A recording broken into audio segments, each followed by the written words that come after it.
So yung mga kumuha sa akin, Cavite, mga tropa rito, talagang nananalo sila. Overall champion nila, lap winner, super set winner, fundraise winner. Is before basketing, kailan 2 hours, naibigay mo na lahat. So nag-start ako niyan mula umaga. Bigay ako ng tapos kain, 10. Bigay ako ng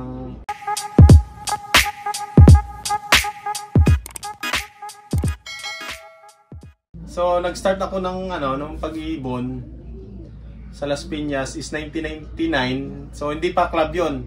So pumunta ako ng Marikina, nag-start ako ng club races diyan sa NRPC 2000. Bali diyan yung mga kasamahan ko diyan sila Doc Biboy Lazaro. Tapos na-stop ako ng pag-iibon is 2005. Tapos bumalik ako ng itong before pandemic na. Tapos, kamusta naman sa yung unang sabak mo nung nagbalik ka sa pagkakalapati?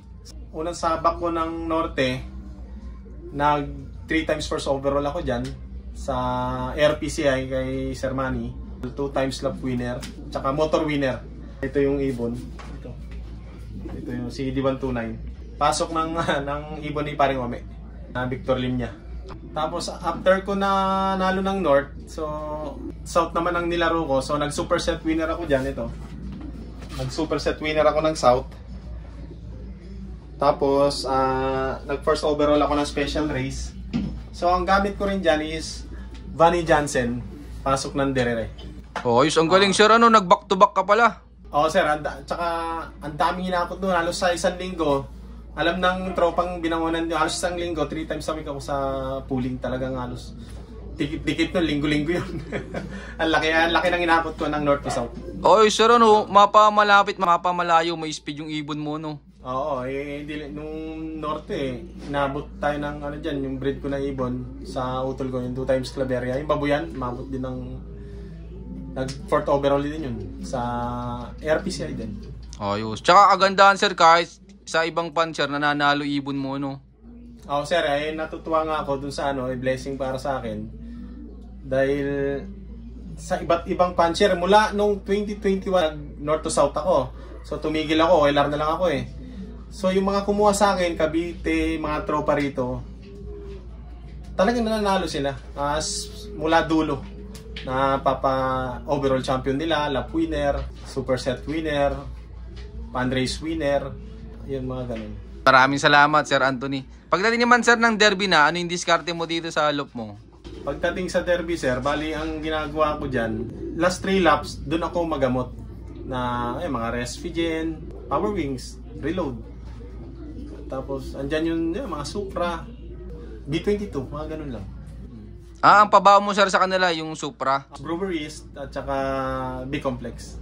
So, ang ano ko nyan is before basketing, kailan 2 hours, naibigay mo na lahat. So, nag-start ako nyan mula umaga.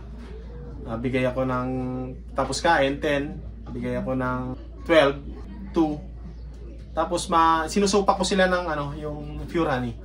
Yun ang ginagawa ko sa derby, doon ako nagpo-focus na talaga.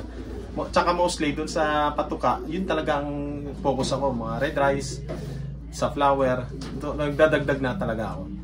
Corn, gano'n. Yan, maraming salamat Sir Anthony. Pagdating naman sir ng recovery, anong mga madalas mong magamit dito sa loop mo? Ayun, once na arrival nung ibon, ang ginagawa ko niyan, so may Belgasol ako, tapos pahingayin ko lang sila ng konti, tinitira ko na sila nung mga ideal. Tapos before and after ako sa breweries. Pagdating breweries talaga yung half lang ginagawa ko. Tapos tirahin ko ng Belgasol, tapos rest na sila. Tapos past recovery, ganoon naman mga ibon na nahawak ko. Mabilis sila ma-recover. Yan, maraming salamat po Sir Anthony. Yan. Sir, tingin mo ano yung pinaka-importante sa pagkakalapati para manalo? Para sa akin yung una sa lahat, invest. Invest ka ng bloodline na kailangan mong, yun ang una. Tapos, siyempre, nandyan yung lucky. Tsaka dun sa mga respectable nga, yung sinasabi ko kanina, na respectable puncher. Dun ka kumuha. Tapos, di baling, kada sahod mo, ipon ka ng 500, hanggang sa ma-provide mo yung yung pinaka gusto mong ibon, yun yung pinaka importante sa akin na bloodline. Yun yung pinaka the best na investment. Yan, maraming salamat sir. Sir, ano naman mabibigay mong payo sa mga viewers natin dyan na hindi pa pinapalad sa karera? Tiyaga lang, tiyaga sa, kasi darating din yung time na para sa iyo yung panalo, hindi kayang pigilan yan eh. Kaya tiyaga lang, laro na laro, tapos selection ka talaga para sa akin, yung breeding. Once na napaikot mo na, di gumalaw, huwag kang manginayang doon sa kalmo na talaga siya. Selection para sa akin yung susi to become a champion. Yun, maraming salamat Sir Anthony. Yan sir, tingin mo gaano kasaya sa pagkakalapati? Masaya sir kasi nandyan nagkakaroon ka ng maraming kaibigan. Nandyan yung gusto ko nilang maging kaibigan kasi may needs lang din sa'yo. Pero masaya naman, pero kaya kailangan ano ka eh, yung ang kalaban mo dito sarili mo eh.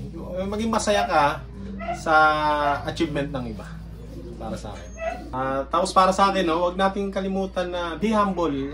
Sabi nga nila, magaling daw ako. Pero para sa akin, ang magaling kasi yung ibon ko kasi kung ako yung magaling, lahat ng lahi ng ibon, bloodline, kaya ko yung panalo. So kaya yun sabi ko, ang magaling yung ibon ko, hindi ako. Tapos dun sa yung mga baguhang nagsisimula sa pag-iibon, ituruan natin sila ng tama. At wag natin silang iligaw para maging successful yung pigeon industry dito sa Pilipinas. Para hindi sila mag-quit sa pag-iibon. Turuan natin ang tama. Muli, ako si Anthony Flores, aka Cyrus Loop, ng Binangonan, Rizal. I love this game! Yon, maraming salamat sa patuloy yung suporta mga kalapatids. At siyempre maraming salamat din kay Sir Anthony sa pag-unlock na makapag-love visit tayo sa kanila. Yan sir, baka pala may mga gusto kayong shoutout dyan. Shoutout sa tropang Cavite. Sila Sir Eagle Slope, sila Bro Cabar, sila Sir David, si Priano. Tsaka sa tropang Muntalban, sila paring Alvin Mia, si Utol. Shoutout paring Edwin. Tsaka sa mga tropang pansier ng Binangonan, si Insan Rodel, at saka si paring Dek, paring Jay, shoutout paring Ome, paring Norbin, sila at partner ko si Symphonix Cyrus Loop, paring Alvin, at saka sila Mark. Shoutout pare. Ito yung isang anak ko na nahilig din sa pag-ibon, na siya yung naglaro nung last na itong nagpapakain siya. Yeah. Pakilala ka nga. Ako nga pala si Mark Wilson Flores, anak ni Anthony Cyrus Loop. Baka may shoutout ka. So yun, shoutout lang sa mga tropa ko sa ONBS. No boy. Yun, shoutout sa inyo lahat. At syempre, shoutout din sa lahat ng mga patuloy na sumusuporta dyan. At abangan nyo pa yung mga susunod kong palok visit sa'yo na keep watching and God bless you all. Thank you.